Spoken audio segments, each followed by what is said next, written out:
Buenos días a todos, autoridades presentes, doctor Julio Contegrán, que es el anfitrión de alguna manera en este evento, señor vicegobernador de la provincia, señor ministro de Justicia. Es realmente un gusto para nosotros el poder estar dentro de esto que es de alguna manera también un evento festivo. Estamos celebrando 20 años de una reforma procesal penal que realmente ha cambiado o ha marcado un rumbo distinto, un rumbo muy importante en lo que es la historia, yo diría, del proceso penal, la historia del derecho procesal y de la justicia. Coincido con las palabras del doctor Contegrán en cuanto manifiesta que esto no es simplemente una cuestión técnica, sino que se traduce en algo de mucha relevancia sustancial. Nosotros estamos acá asistiendo a una toma de posición en una filosofía que implica una profunda reflexión previa para no errar en cuanto a los alcances que tiene que tener un sistema de esta naturaleza, como es el sistema acusatorio, adversarial o adversativo.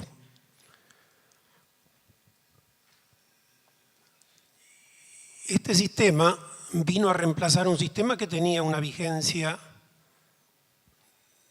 de muchos años anteriormente, un proceso inquisitivo que venía precedido por siglos de práctica y que también tenía profundas raíces en el ser humano. Es decir, el cambio fue muy importante, un cambio, yo diría, como se dice habitualmente, copernicano, donde se modificaron raíces del pensamiento y donde entramos en una fase de práctica de algo que tenemos que evaluar todos los días y que tiene también no solamente un significado en el aspecto jurídico, salvo que hablemos de un aspecto jurídico integral, donde tenemos que tener en cuenta también el sentido ético de la modificación y el sentido ético con que se ejercite este sistema. O sea, 20 años de existencia del sistema acusatorio también implican 20 años de la desaparición del inquisitivo. Podríamos decir una desaparición definitiva, quizá no, siempre en este profundo ir y venir que implican el análisis y la práctica de las instituciones, tenemos que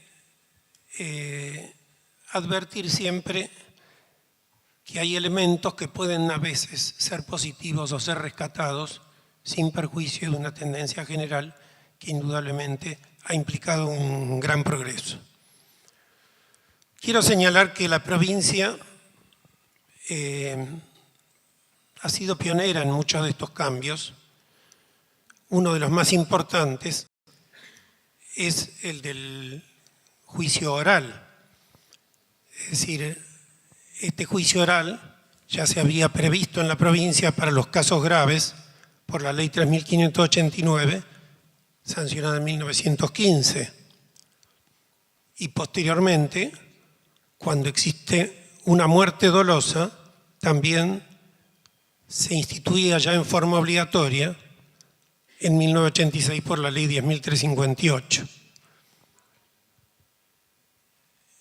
Y me refiero, porque voy a hablar un poco de las características de este sistema, de qué es lo que lo constituye más visceralmente, para así poder analizar, al menos en forma superficial pero extensa sus implicancias y sus valores. ¿Cuáles son los aspectos más salientes del sistema? En primer lugar, el rol que le adjudica al juez, que se constituye en un tercero imparcial en cualquier proceso y también en garante de la investigación preparatoria.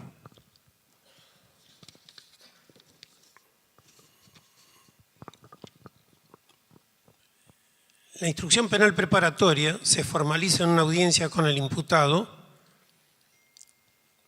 y en presencia del juez. Esta presencia del juez humaniza notoriamente el proceso, confrontando a los principales actores para que puedan de esa manera percibir con mucha más precisión los valores que están en juego cuando se juzga a una persona. Se atribuye en esta audiencia al imputado el hecho, la calificación legal, el grado de participación y los elementos de prueba en su contra, finalizando con la solicitud de sobreseimiento con la acusación. El juez juzga, pero no tiene facultades investigativas, como ocurría con anterioridad. Es un tercero imparcial. Yo le puedo decir con algún conocimiento, 9 años como juez federal de primera instancia en Mar del Plata, que realmente ahí veíamos los problemas del sistema. Es decir, el juez corría para todos lados y tenía que hacer frente a un montón de situaciones de hecho que a veces requerían, y no eran contadas, sino que era bastante frecuente, su intervención personal, llevándolo a una participación decisiva en la conformación de los elementos que después iban a motivar el juicio. El propio juez, que era el que recogía estos elementos y el que participaba activamente en procurarlos y el que de alguna manera tenía una tesis de investigación y procuraba arribar a conclusiones que normalmente siempre se tendía a que fueran corroborantes de esa idea, participara activamente, relegando de tal manera la intervención de la defensa del imputado y también en aquel momento se hablaba muy escasamente de la víctima, como bien resaltó el doctor Ferrari. Una de las patas de todo este sistema, la consideración de la víctima y la participación de la víctima.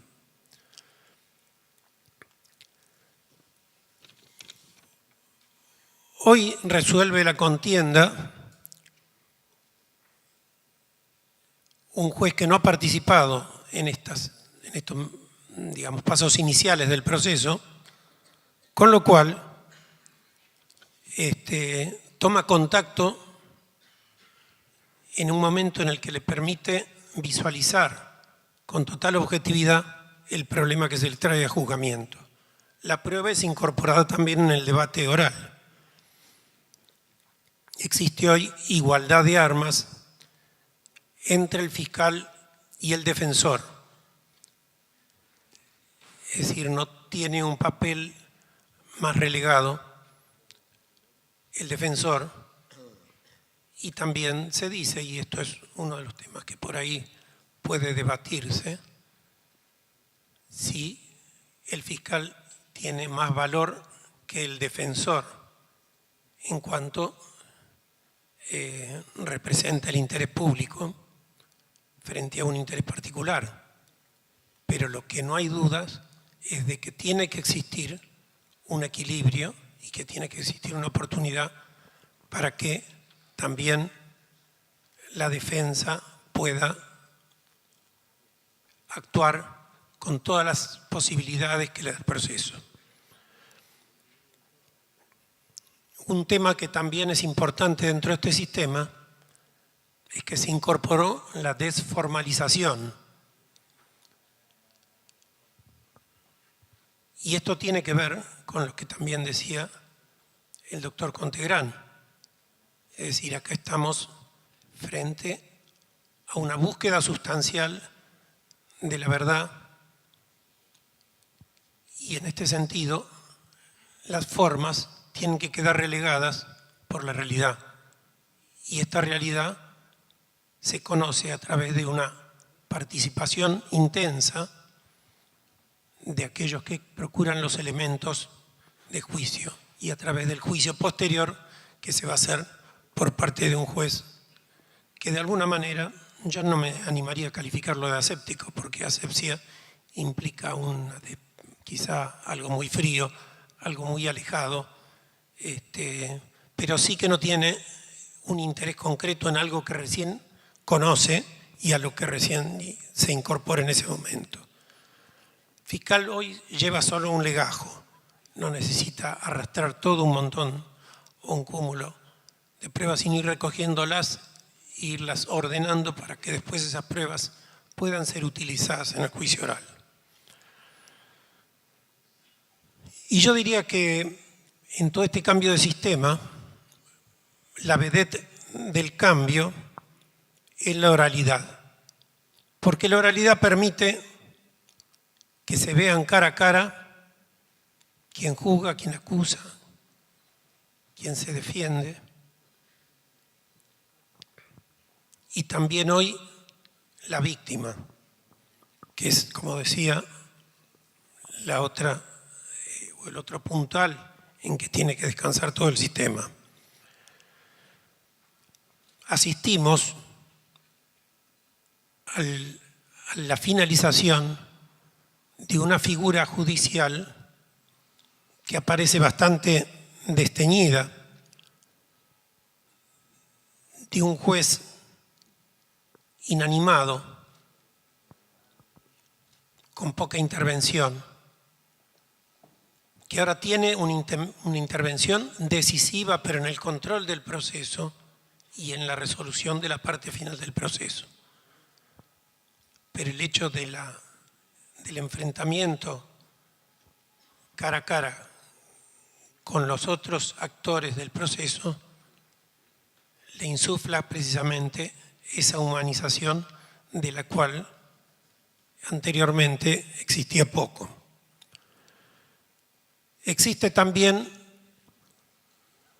una inmediación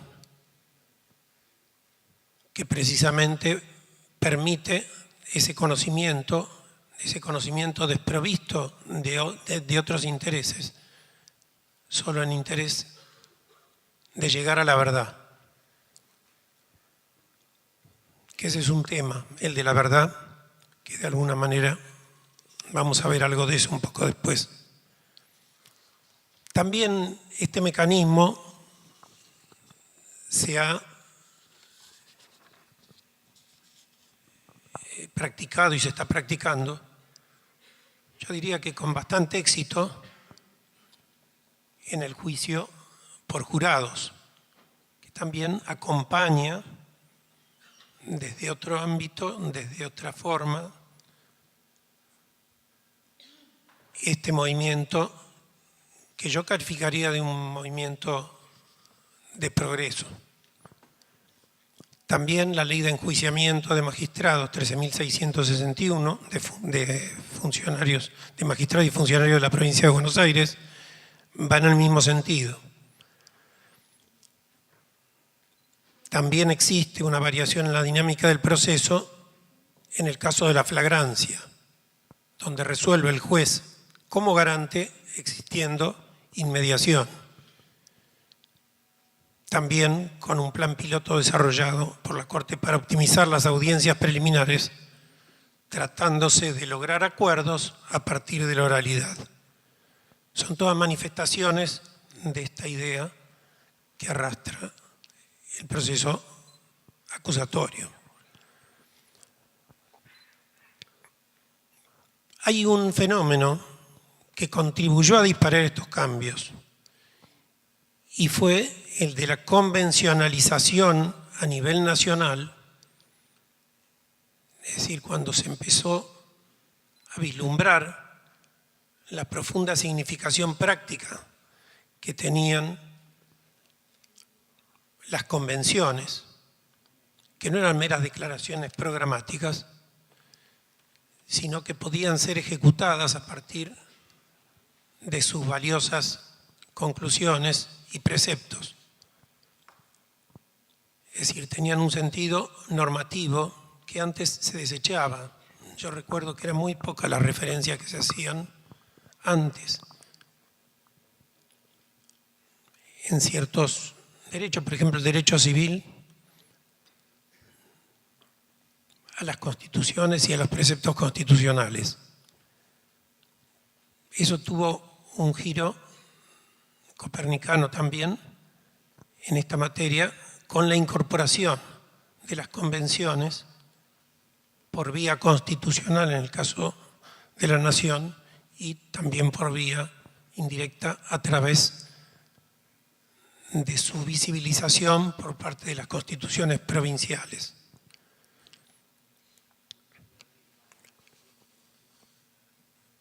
Las reformas constitucionales de 1994 llamaron así la atención sobre un montón de aspectos que antes no eran reparados con la necesaria intensidad.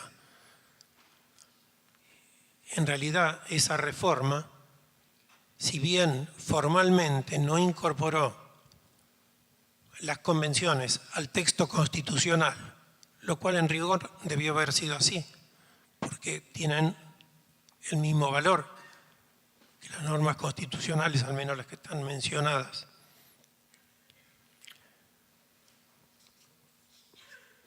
En el artículo 75,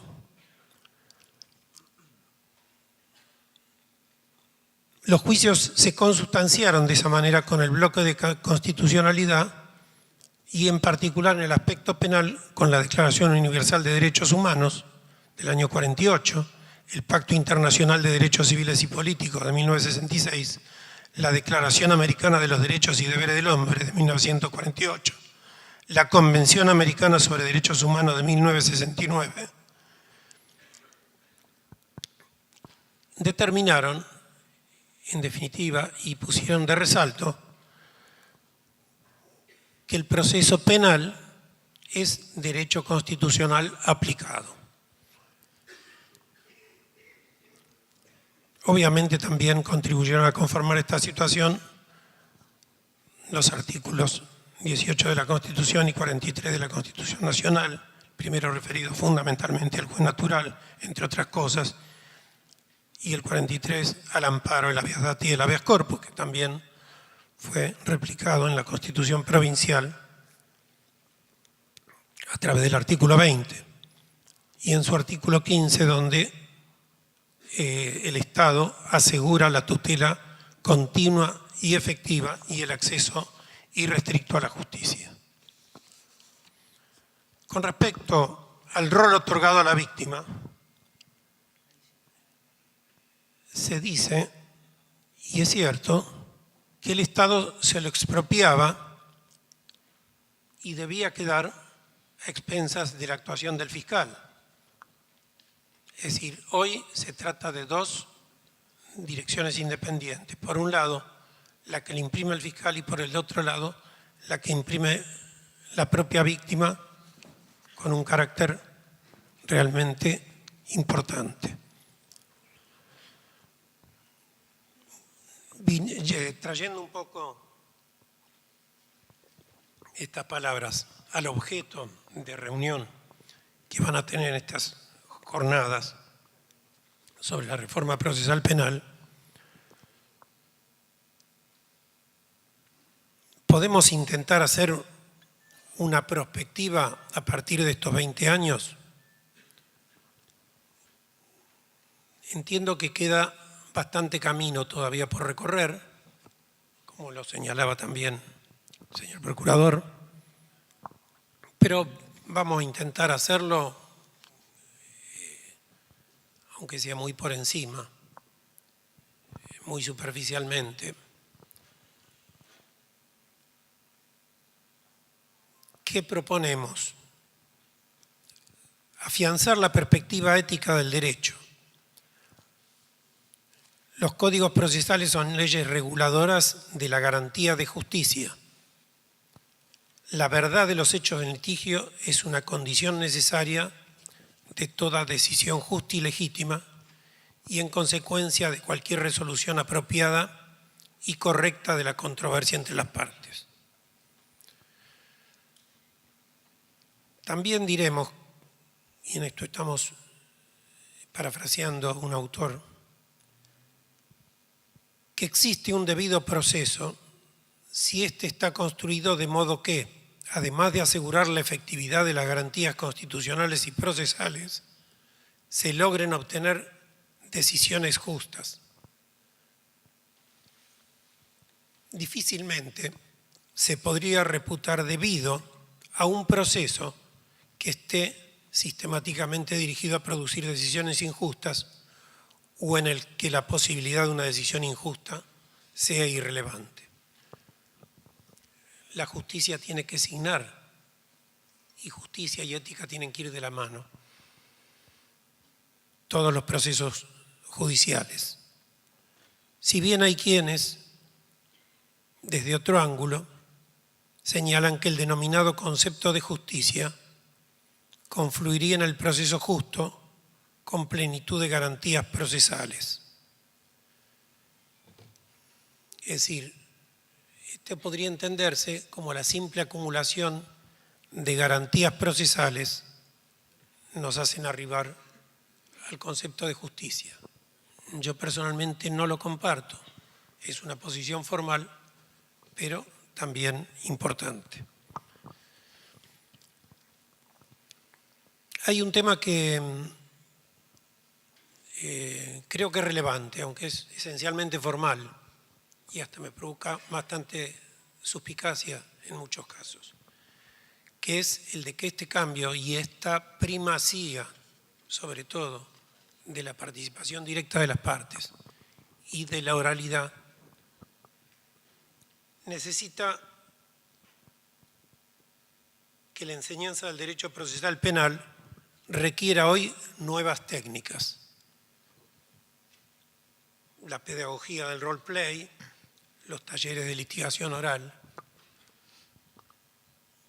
Y esto, bueno, señala aspectos que a mí por lo menos me abren alguna duda y me hacen poner la mirada sobre estos temas. Porque la desigualdad puede generarse muy fácilmente a partir, a veces, de una incapacidad que puede existir, ya sea en la víctima, ya sea en el defensor, ya sea en el inculpado y por supuesto también en el Ministerio Público Fiscal. Es decir, hay que ir a la esencia y al hueso de los problemas. Cuando estos se quedan simplemente en una confrontación de ver quién tiene más elocuencia o posibilidades de llevar adelante una posición en función de una habilidad, tenemos que tratar de igualar esa habilidad en todos los actores en lo posible. Ya sé que esto es algo imposible o irrealizable, pero quizá es una diferencia que existe con el proceso escriturario y que no sé si ha sido todavía satisfactoriamente salvada.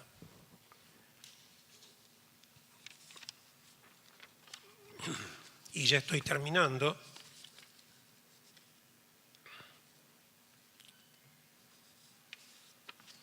También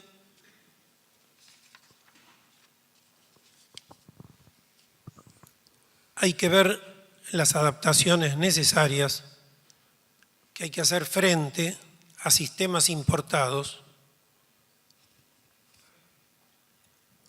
Muchas veces en esto existe esta tendencia a incorporar instituciones que pertenecen a otros sistemas, que están basados en otras culturas, en otras realidades. Entonces hay que buscar que estas peculiaridades no alteren la integralidad de los conceptos de las instituciones y también se crean nuevas necesidades de equilibrio que hay que procurar siempre en el derecho y en particular cuando se trata de modificar cosas. Otro tema que me parece interesante como desafío y como necesidad imperiosa es la de procurar la búsqueda de salidas alternas de solución a los conflictos. En esto hay una cantera que creo que es inagotable y tiene mucho que ver con la satisfacción en cuanto a lograr un resultado que sea desde el punto de vista social valioso.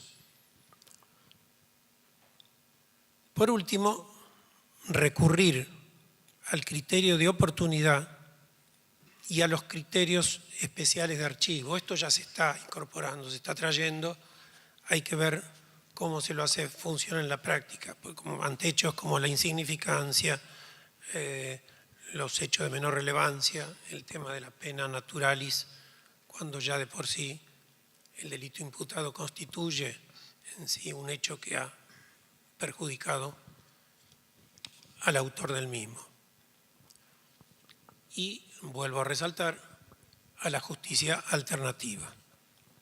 Simplemente con esto quiero aportar algunos puntos de pensamiento en épocas difíciles donde, por ejemplo, para mí la verdad está por encima de todo, pero hoy la verdad se ha relativizado bastante y hablamos también a veces de la verdad real, hablamos de la verdad en un sentido que admite la existencia, coexistencia de muchas verdades, donde hay que ser bastante cuidadoso, es decir, la verdad verdadera, podríamos decir, en esta época en la cual hay que repetir y calificar conceptos que ya de por sí tienen un significado unívoco, pero que se ha distorsionado. La verdad aparente no es una verdad.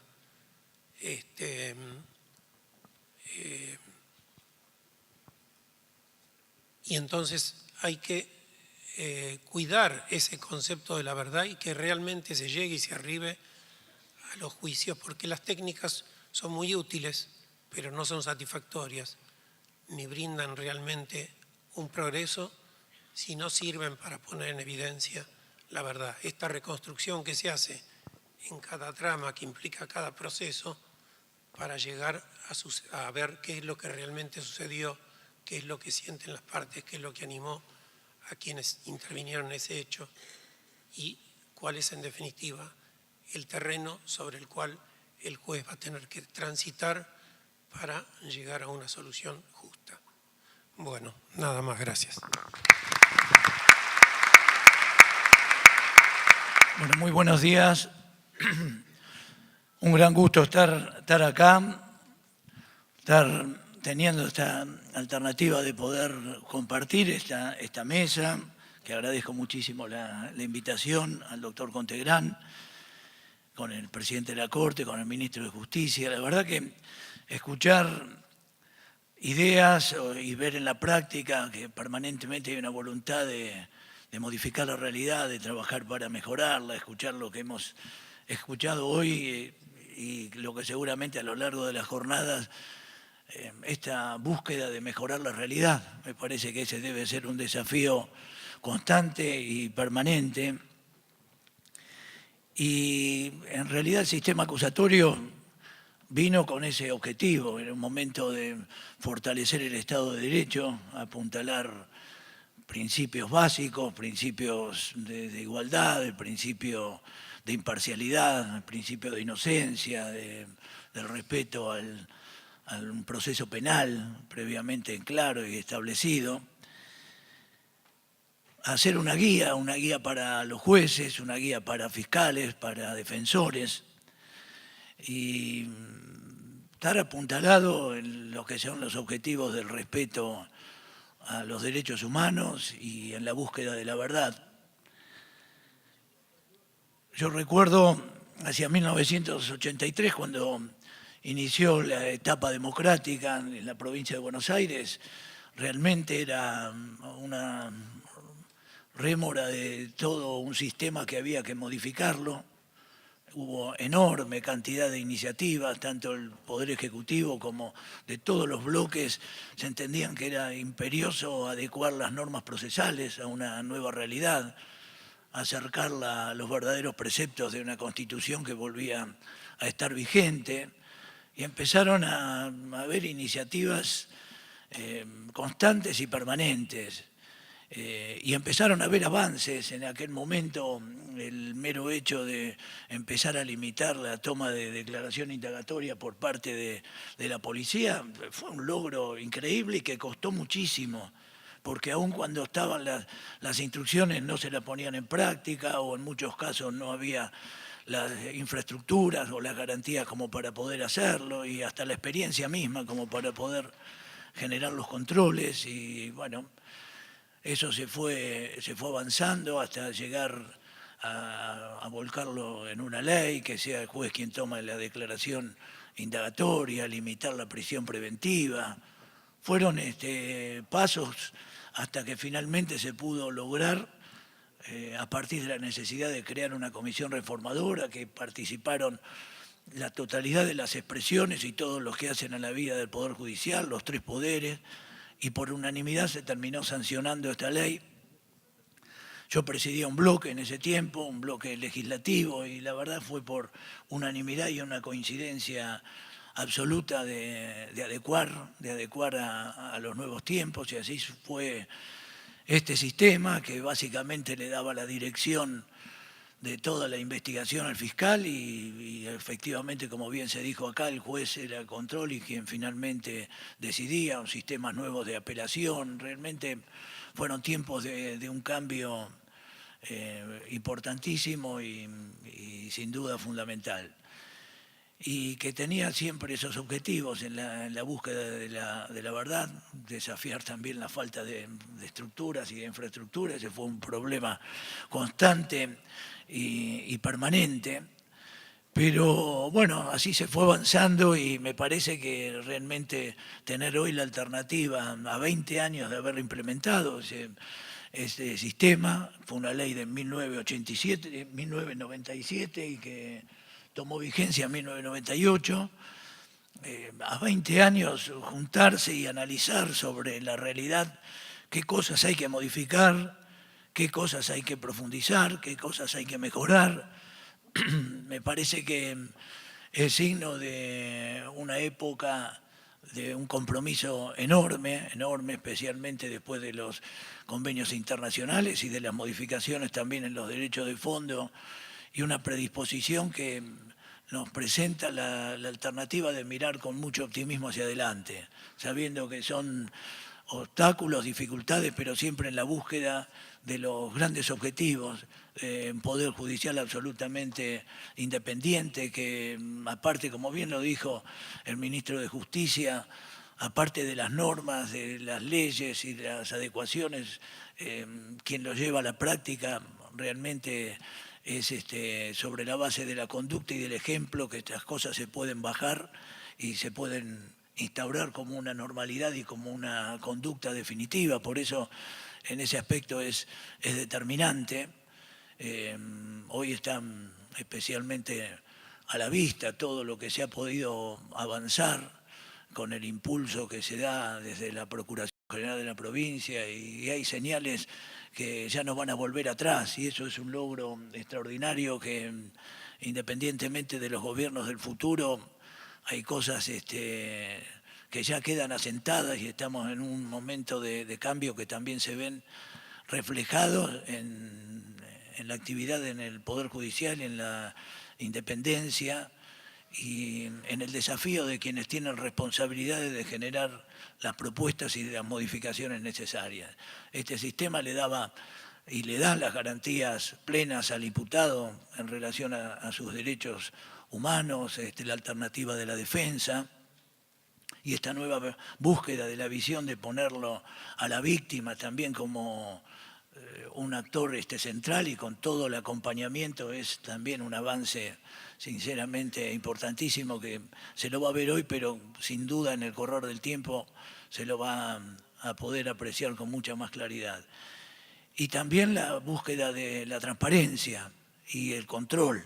Las alternativas de las audiencias generan un mayor control, tanto para el imputado, para la víctima, pero también es un control social, porque son audiencias públicas que tienen de cara a la sociedad. Así que me parece que no hay mejor manera que hacer un reconocimiento a estos 20 años del sistema acusatorio, de estar pensando cómo mejorar, cómo generar encuentros de esta naturaleza. A veces las urgencias hacen que sea imposible el ámbito y el tiempo de reflexión para buscar las mejores coincidencias y los mejores aportes para ir mejorando permanentemente. Y sin duda, sin ninguna duda, esta jornada tienen ese carácter, seguramente ha sido el objetivo de la convocatoria, los distintos expositores van a hacer referencia, a expresar sus opiniones, a compartir experiencias y entre todos van a tener también un panorama muy claro. También lo han escuchado acá, tanto desde el Ejecutivo Provincial, desde la Corte, todos estos objetivos y los ejemplos de acción que se está haciendo desde la Procuración, más las experiencias que se intercambian y bueno, van a generar las condiciones para mostrar que estamos en un tiempo donde el desafío es cambiar aquellas realidades, no quedarnos con la idea de que las cosas no pueden mejorarse, no estar del lado de la resignación, sino de las expectativas de poder superarnos. De tal manera que desear que tengan el mejor de los éxitos y poder tener las mejores conclusiones en este tipo de jornadas y agradecerles desde el punto de vista personal, pero también desde el punto de vista del poder que representamos, en este caso el Ejecutivo, porque en el esfuerzo compartido y en el intercambio de experiencias tenemos la seguridad que vamos a mejorar y a fortalecer la calidad institucional, la división de los poderes y fundamentalmente un poder judicial y una procuración con toda su amplitud que a medida que avanza y que evoluciona nos da la certeza que verdaderamente estamos en el camino de una democracia que se consolida a partir de que mejora en el funcionamiento de las instituciones. Así que muchas felicitaciones, gracias por la invitación y que tengan los mejores resultados de esta jornada. Gracias.